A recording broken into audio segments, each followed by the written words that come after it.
ঢাকা শহরে ব্যস্ত রাস্তায় প্রতিদিন কত ঘটনাই না ঘটে। এক পুলিশ সার্জেন্টের ধৈর্য এবং পেশাদারিত্বের এক উজ্জ্বল দৃষ্টান্ত স্থাপিত হলো, যা প্রমাণ করে ব্যবহারেই বংশের পরিচয়। একটি রিকশা উল্টো পথে যাচ্ছিল, যা শুধু যানজটই নয়, দুর্ঘটনারও কারণ হতে পারত। কর্তব্যরত পুলিশ সার্জেন্ট রিকশাটিকে থামান এবং তাকে সঠিক পথে যাওয়ার নির্দেশ দেন, কিন্তু রিকশার যাত্রী অপ্রত্যাশিতভাবে ক্ষিপ্ত হয়ে ওঠেন। তিনি শুধু উচ্চস্বরে কথা বলাই নয়, সার্জেন্টকে হুমকি দিতে শুরু করেন এবং অকথ্য ভাষায় গালাগাল করেন। নিজেকে সমাজের একজন প্রভাবশালী ব্যক্তি হিসেবে জাহির করার চেষ্টা করেন তিনি।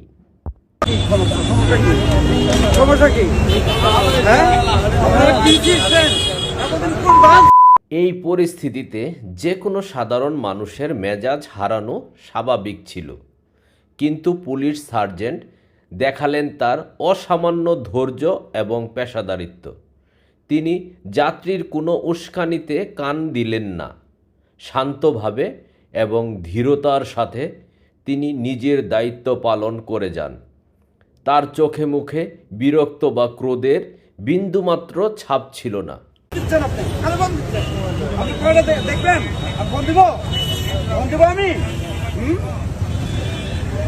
পুলিশ সার্জেন্ট শুধু নিজের কর্তব্যবোধ দ্বারা পরিচালিত হয়েছিলেন।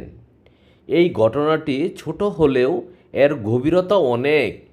বাংলাদেশ পুলিশের ভাবমূর্তি উজ্জ্বল করার একটি উদাহরণ।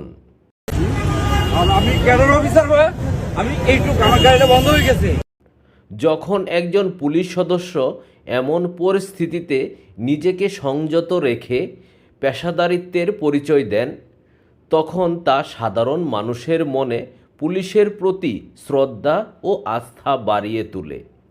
এই সার্জেন্ট প্রমাণ করলেন যে পুলিশের কাজ শুধু আইন প্রয়োগ নয়, বরং চরম ধৈর্যের সাথে পরিস্থিতি সামাল দেওয়া ও জনসেবায় নিশ্চিত করা।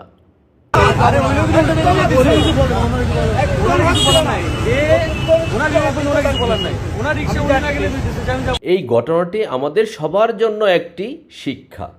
সমাজের প্রতিটি স্তরে, প্রতিটি পেশায় এমন ধৈর্য এবং পেশাদারিত্বের বড়ই প্রয়োজন। এই সার্জেন্ট নিঃসন্দেহে আমাদের সকলের জন্য এক রোল মডেল, যিনি তার কর্মের মাধ্যমে দেখিয়ে দিলেন যে প্রকৃত সম্মান অর্জন হয় ভালো